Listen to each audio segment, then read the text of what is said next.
It's 7 p.m. Monday, July 1st, here in Seoul. Coming up on News Center tonight.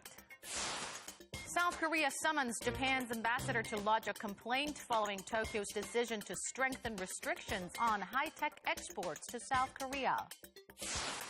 Meanwhile, South Korea's Trade Ministry mulls all necessary countermeasures against Tokyo's semiconductor sanctions, including taking the issue to the WTO. We take a look at the sanctions' possible impact on Korean firms. Working-level nuclear talks between North Korea and the U.S. are set to begin in the coming weeks following Sunday's impromptu meeting between the leaders of the two sides. We tell you what to expect. And North Korean state media hails the brief but historic meeting between Kim Jongun and President Trump, calling it an amazing event that lays the groundwork for constructive dialogue. News Center begins now.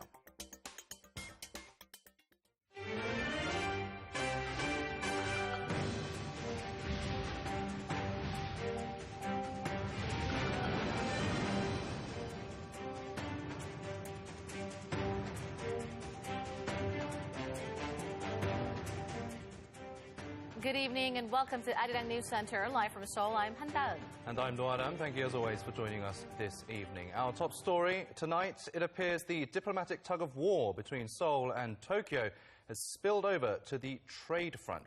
Following Japan's move to curb high-tech material exports to South Korea, Seoul has summoned the Japanese ambassador to lodge a formal complaint. Our Foreign Ministry correspondent Lee Ji-won has our top story. South Korea's foreign ministry summoned the Japanese ambassador to South Korea, Yasumasa Nagamine, to lodge a formal complaint Monday afternoon over Tokyo's decision to retaliate against Seoul economically for its court's rulings on forced labor. Vice Minister of Foreign Affairs Cho Se-young reportedly expressed serious concerns and regret to Nagamine over the move's potentially negative impacts on South Korean industry and on bilateral ties. Cho also said the move goes against the spirit of free trade and urged Japan to take back the restrictions. The measures were announced earlier in the day by Japan's Trade Ministry, which said that starting from Thursday, bulk licenses to export high-tech material used in smartphones and chips to South Korea will no longer be valid, meaning it'll be harder for South Korea to buy those products. The restricted items are fluorine polyamide, which is used as a liquid crystal display component in TVs and smartphones, and resist an etching gas used in making semiconductors. Japan said it'll also work to get South Korea taken off the list of so-called white countries recognized for having minimum restrictions on trade. It was doing so because it claimed, quote, trust between the two sides has been significantly undermined. Tokyo had threatened Seoul with such measures numerous times, but this is the first that has actually taken them. Based on Tokyo's past statement, the sanctions are apparently in retaliation for the South Korean Supreme Court's decision last year to order Japanese companies, including Nippon Steel and Sumitomo Metal Corporation, to compensate the Koreans used for forced labor when Korea was under Japanese colonial rule. Japan has been insisting that it had already paid compensation when the two sides normalized their ties in 1965, but Seoul's top court said the bilateral agreement between the two governments does not take away individual rights to reparations. After months without action from the Japanese side, Seoul's top court froze the Japanese firm's assets in South Korea and is waiting for a response from the firms before selling them off. While Japan's Deputy Chief Cabinet Secretary says the restrictions are not a retaliatory move, international and even some Japanese media say the measure is a step too far that directly contradicts the Osaka Declaration agreed at the G20 summit just last week, which advocates free and fair trade. Lee Ji-won, Arirang News. Seoul Government Ministry's initial response to Tokyo's new measures were quick and strong. Trade Ministry Sung Yun-mo said officials are considering all necessary countermeasures, including taking the matter to the World Trade Organization. But concerns are rising that some of Korea's biggest tech firms will be hit hard. Our Ko Ryun-hee takes a closer look. South Korea's trade minister expressed regret over Japan's move, saying limiting exports is prohibited in principle, by the WTO agreement. The Korean government held a ministers' meeting Monday morning to examine the situation and our responses. Going forward, the government will take the necessary countermeasures. One measure being considered is filing a complaint with the World Trade Organization. Minister Song also mentioned that Japan's move goes against a recent declaration by the G20 leaders, which mentioned countries striving to realize a free, fair, and non-discriminatory trade environment. The ministry held a meeting on the same day with companies that will be affected, but concerns remain.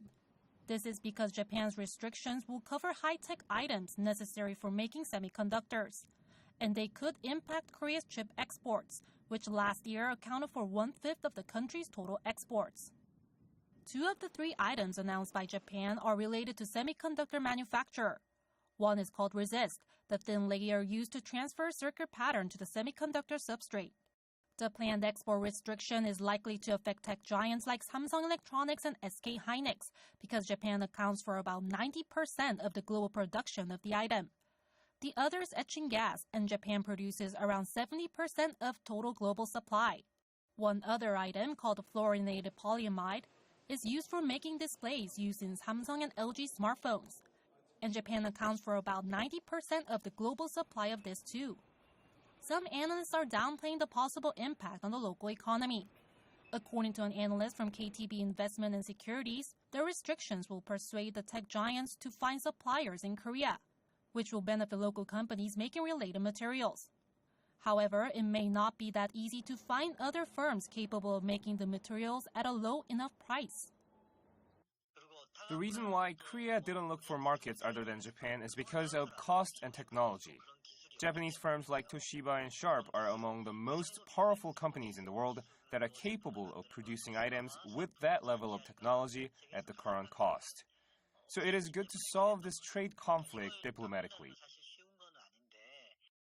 Industry sources say Korea's tech giants are paying sharp attention to the matter and planning to work with the government to find possible countermeasures.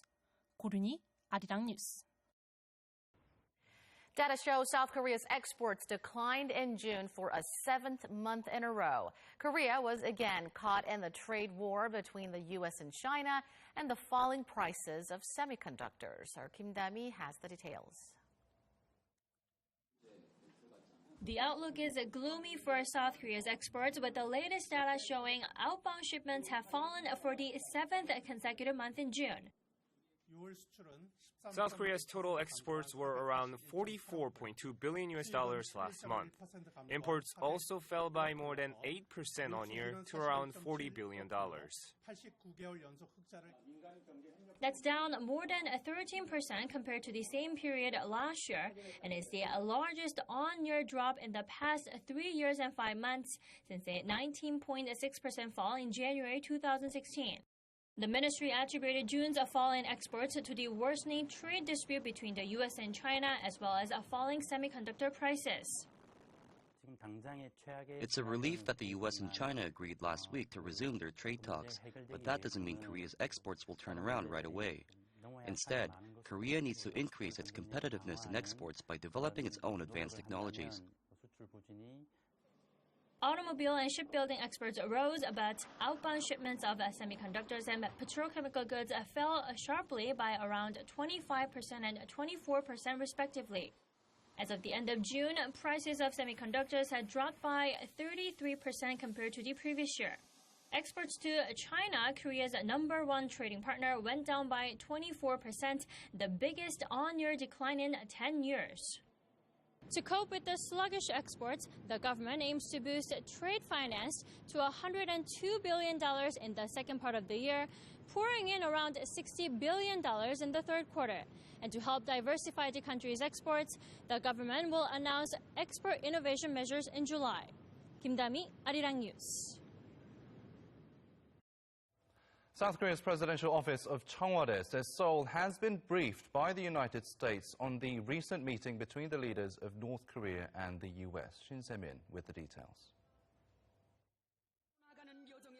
South Korea's presidential office says it's been debriefed on the details of the impromptu meeting between North Korean leader Kim Jongun and U.S. President Donald Trump at the demilitarized zone on the inter-Korean border. A high-ranking official at the top office told reporters Monday that Trump had shared details of his meeting with Kim to South Korean President Moon Jae-in during their encounter afterwards, seen through a live video feed. At a certain point, Trump even whispered into Moon's ears, believed to be an exchange of some relevant information, and kept the aides from both sides away from the two for a private conversation. The official added Seoul had received a detailed briefing from the U.S. later on Sunday afternoon, delivered to Seoul's top diplomat Gongyoung. There are no details on who briefed Kang or what the content of the briefing was, with Seoul saying that it's difficult to disclose the information as of now.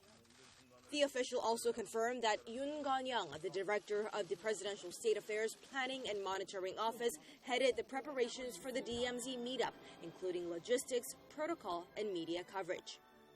The top office added, given his experience in exchanges with the North on such issues, he was deemed most suitable for the job. Yoon is also known to have played a leading role in opening a hotline between leaders Moon and Kim last year.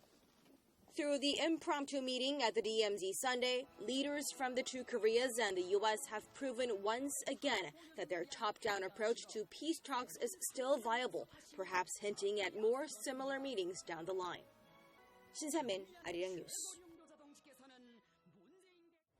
Meanwhile, U.S. Secretary of State Mike Pompeo says working-level talks with Pyongyang could take place in the coming weeks with the North's foreign ministry representing the regime. It's now apparent that Pompeo's counterpart will be North Korean Foreign Minister Lee Yong-ho, but questions remain on who will be U.S. Special Representative Stephen Biegun's counterpart. Oh Jung-hee tells us more. Working-level talks between North Korea and the U.S. will start in a few weeks with a new lineup of negotiators from the North. This, according to U.S. Secretary of State Mike Pompeo, speaking to reporters at Osan Air Base before leaving South Korea on Sunday. It'll happen, I guess, towards the end of June still. It'll happen this month, starting tomorrow.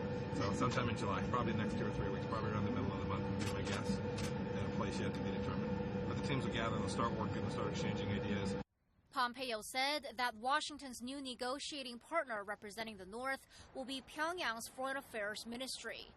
And that was once again confirmed by North Korea state media on Monday, which reported that the North's Foreign Minister Lee Yong-ho sat across Pompeo at Sunday's Panmunjom gathering. Steve will be leading the exercise. We'll have the Foreign Ministry as our counterpart. I don't know exactly who from the Foreign Ministry, but it's likely to be one of a couple people. This is a change of lineup for North Korea, which originally had the ruling party's United Front Department in charge of inter-Korean affairs lead the nuclear negotiations. Now the North's foreign ministry has been entrusted with the task, with Lee Yong-ho serving as Pompeo's counterpart. The question is, who will be Stephen Biegun's new counterpart? The North's first Vice Foreign Minister Choi Sun-hee has been tabbed as the most likely candidate. Choi reportedly met with Biegun on Saturday to fine-tune the details for Kim and Trump's surprise rendezvous at the DMZ. She was also spotted talking to Biegun for around 5 minutes at Panmunjom on Sunday. Considering these factors, Choi could be Biegun's new counterpart. But there are also views that the North could appoint a lower-level figure as the new negotiator, as Choi's standing within the regime's power structure has seemingly risen in recent weeks. Choi, in addition to being the North's number 2 diplomat, is a member of the State Affairs Commission and considered to be one of Kim Jongun's closest aides. Oh Jung-hee, Arirang News. North Korea's state media has also reported on Sunday's meeting, claiming that Kim Jong-un's friendly ties with President Trump had led the U.S. president to request the impromptu summit. The report, however, somewhat downplayed the role of President Moon Jae-in in mediating the dialogue. Kim Ji-yeon with more. North Korean media reported on the historic meeting between North Korean leader Kim Jongun and U.S. President Donald Trump at the inter-Korean truce village of Panmunjom and said that the two leaders have agreed to resume constructive dialogue. Highlighting that the meeting took place due to President Trump's request, North Korea's state-run Korean Central News Agency reported Monday on the, quote, amazing event in which the two leaders shook hands. The report said the historic meeting took place at the location that has symbolized the division of the two Koreas and where the armistice agreement was signed in 1953. It said the leaders discussed the easing of tensions and hostilities on the Korean peninsula, which could lead to a miraculous turning point through the process of sharing issues of mutual concern that had hindered progress in the past. The report also mentioned the impromptu nature of the meeting, quoting Kim, who said his friendly relationship with President Trump had allowed the sudden meetup to take place. It said North Korea's Minister of Foreign Affairs Lee Yong-ho and U.S. Secretary of State Mike Pompeo were present at the meeting, signaling that Pompeo's former counterpart in denuclearization talks, Kim Jongun, has been replaced. Kim Jongun was replaced as director of the United Front Department in the reshuffle in April, and according to a South Korean media report, he's been relieved from his duties and subjected to forced labor and ideological education as part of a purge for the deadlock in denuclearization talks in Hanoi. The North Korean media also said that ahead of the meeting between North Korea and the U.S., Kim Jongun had warmly greeted President Moon Jae-in, but left out the detail that the three leaders stood side by side before heading into the Freedom House of the southern side of Panmunjom for the one-on-one talks between Kim Jongun and President Trump. Kim Ji-yeon, Arirang News. Now, President Trump's proposal of a meeting with Kim Jong-un came at the very last minute on Twitter. The North Korean leader is not known for spontaneous diplomacy, so what made him agree to go? Oh Soo-young explains. An impromptu one-on-one with Donald Trump may have been the very opportunity Kim Jong-un was waiting for. Upon their surprise handshake and meeting at the inter-Korean truce village of Panmunjom, the North Korean leader said the US president's sudden tweet requesting a meetup came as a surprise. But then he appeared to extend an invite of his own. When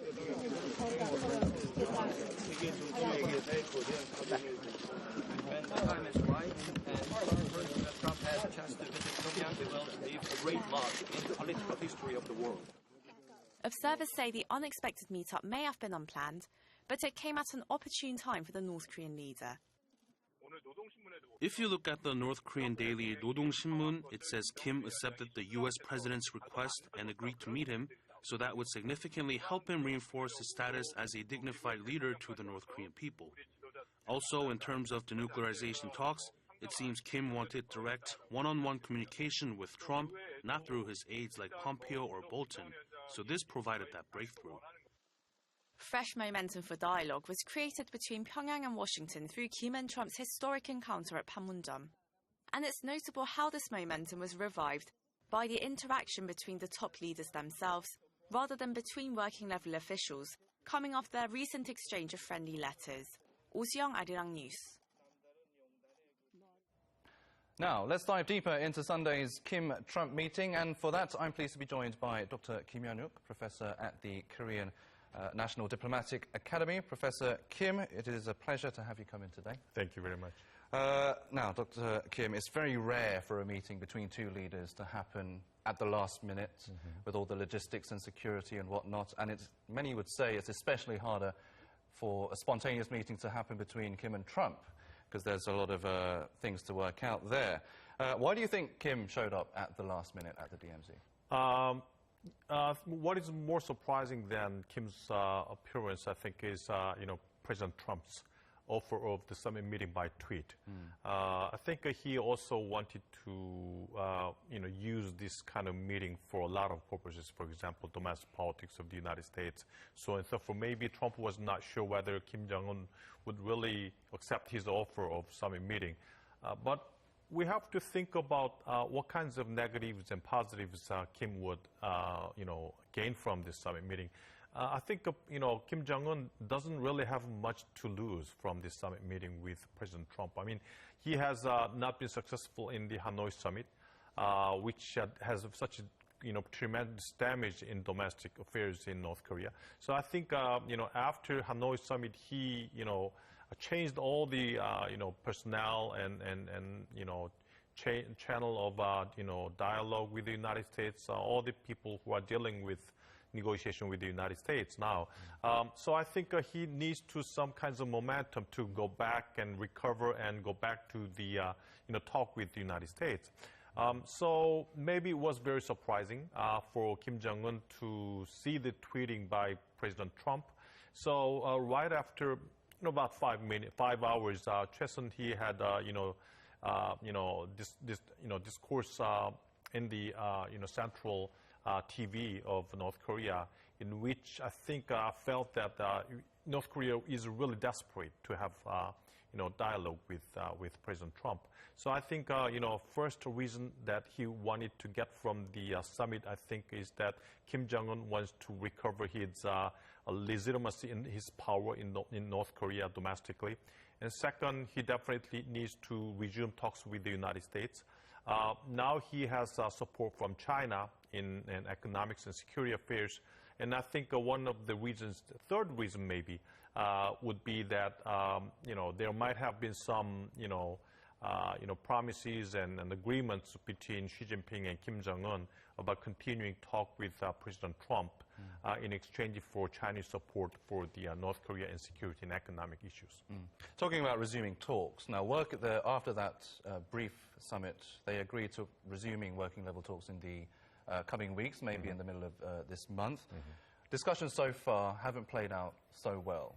Will something be different for the upcoming talks? Will there be a detailed roadmap for the key issue of denuclearization? We don't know yet, because the summit meeting between Moon Jae-in and Trump, and also between Kim Jong-un and Trump, really didn't reveal much change in their postures towards each other.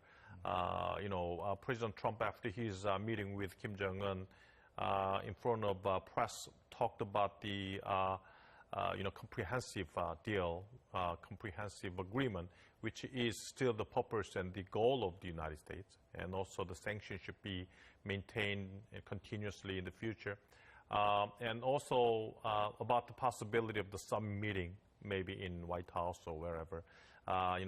President Trump mentioned that we have to see what would happen in the working level talk. And then after that, we'll see what happens about the summit meeting. So I don't think from his speech, there has not been much change in U.S. posture towards North Korea. So so far, I'm kind of skeptical about a success in the working level talk, but we'll see what happens. I mean, things can change anytime. Right, certainly can. Now, talking about a possible White House summit, President Trump, during his talks, did invite Kim Jong-un to the White House. Do you think Kim will accept that invitation? When we look at closely what happened in the talks between two leaders, I watched the documentary film made by North Korean Joseon Central TV, which looked and watched and made very closely what happened between two leaders.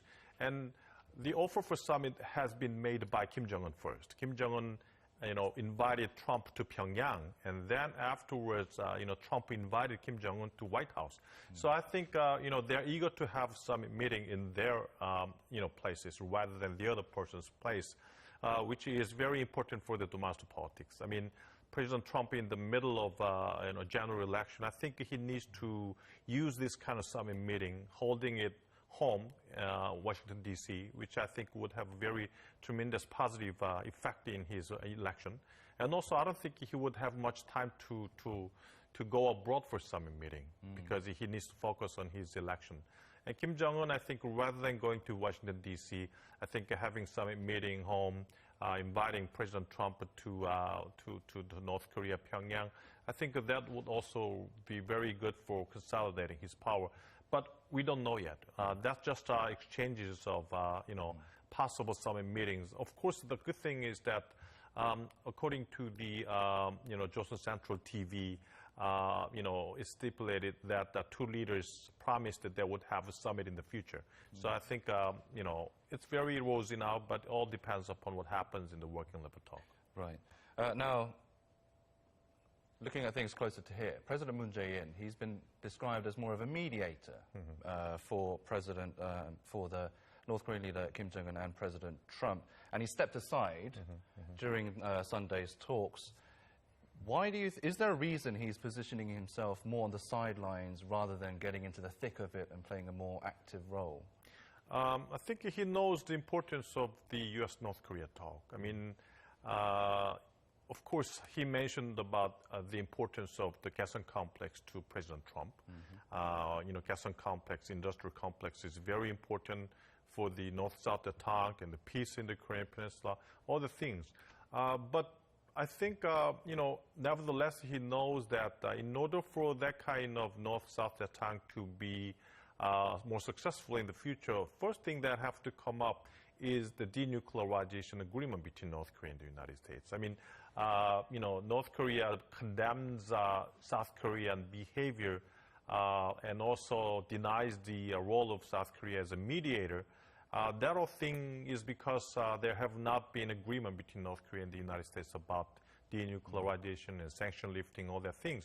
So I think President Moon knows that what should be the priority in his policies. What is more important is to make two leaders, Kim Jongun and Trump, to meet and make some mood and atmosphere for more successful summit in the future, not for Moon Jae-in to jump in and to have a trilateral meeting, which I don't think is the priority for President Moon Jae-in's policy options. Okay, so a bit too soon for President Moon to jump into the thick of it at the moment.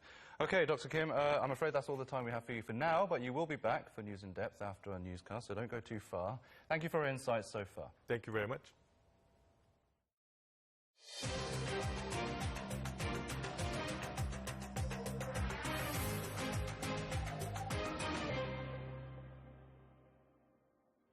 For those who like shopping, Arirang TV will soon be helping uncover hidden gems like the ones you'd find at Korean shops by featuring high-quality products made by up-and-coming firms. Arirang TV signed an MOU on Monday with Gongyoung Shop, which runs a TV shopping channel. Our Choi Si-young was at the scene.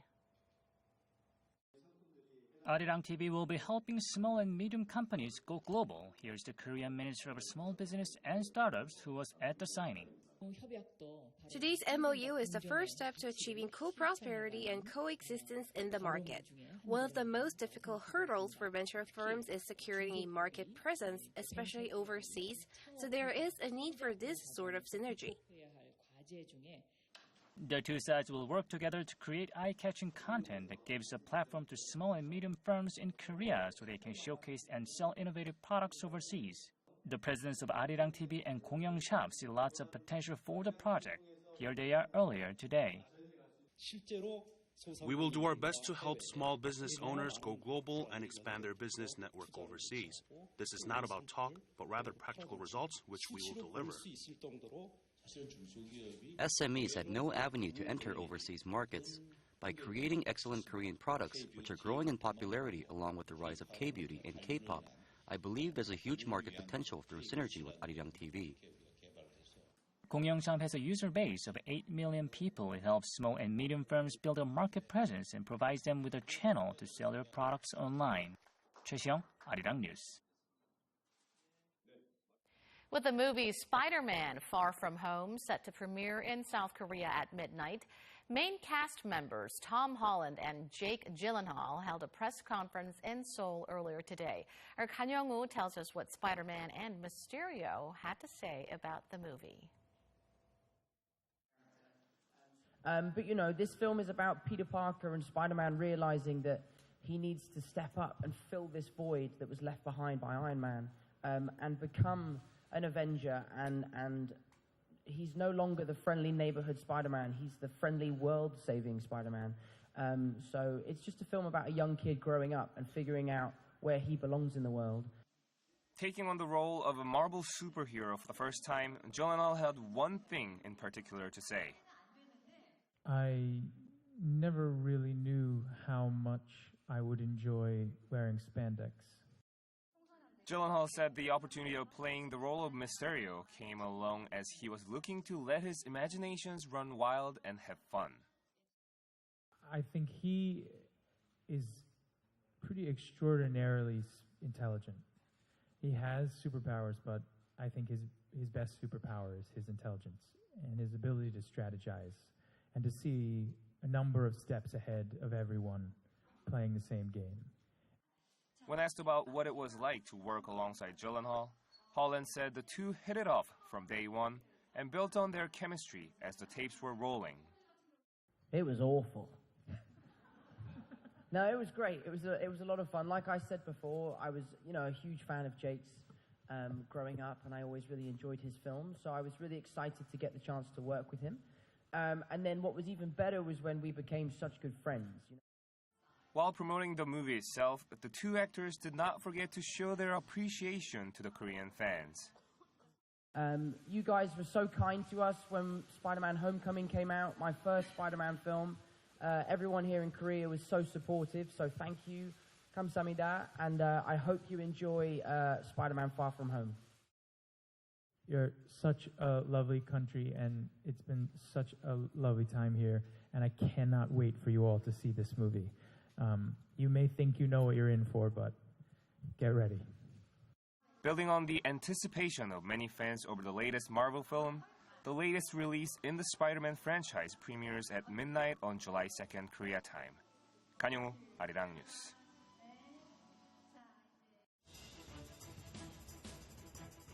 A mandatory 52-hour maximum work week is now in effect for those working for bus companies as well as finance, broadcasting and education services. Those sectors were part of industries that were given a one-year grace period to help them adjust to the shorter work week, which first applied to firms with more than 300 workers. The rule will gradually be applied to small and medium-sized firms over the next couple of years. The South Korean Army plans to train some 1,000 soldiers a year to serve as drone combatants. 7 drone operation training centers have opened so far this year, with 9 more set to open next year. The centers are equipped with facilities to train service members in the use of drones to conduct various missions. South Korean pitcher Yoo Hyun-jin has been named the National League starter for the MLB All-Star Game. The 32-year-old southpaw for the LA Dodgers currently holds the best ERA in the majors and has 9 wins in the season. Yoo becomes the 4th ever South Korean to join the Midsummer Classic, which will take place at Progressive Field in Cleveland on July 10th. Korea's Agriculture Ministry is encouraging pet owners to register their animals over the next 2 months. Those who don't may be fined starting September. Pet owners in Korea are required to register their pets over 3 months of age. Details on the registration process can be found online. That has been your 3-minute news flash.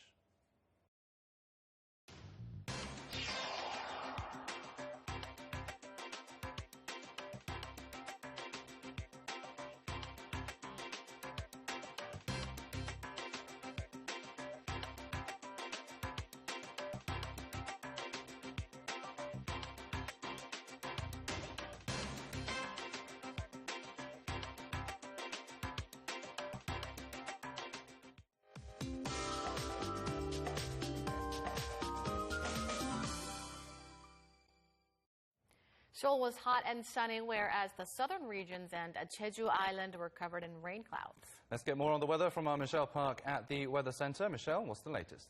Well, the southern regions have been collecting rain today from the influence of fast-developing rain clouds. While Jeju is being affected by the monsoon front, seeing about 5 to 30 millimeters of rain. Now, some of these areas can expect more precipitation throughout the night as the front passes the South Sea. Now, Tuesday will be a sunny day for all across the nation and will also be hotter than today. And meanwhile, Beijing will see clouds gathering into the day, whereas Tokyo can brace for more rain tomorrow. On your Tuesday commute, you can expect temperatures lingering between 19 to 22 degrees Celsius. Seoul will be kicking off to 20 degrees. And we are going to see lots of readings in the 30s tomorrow, with Seoul topping off to 30 degrees, while Daegu and Gyeongju hits up to 31. We'll be getting a break from the monsoon rain this week up until Saturday, when the monsoon front travels back up northwards, affecting Jeju and the southern regions once again. Until then, we are looking forward to some higher temperatures this week. I'll leave you with the weather conditions around the world.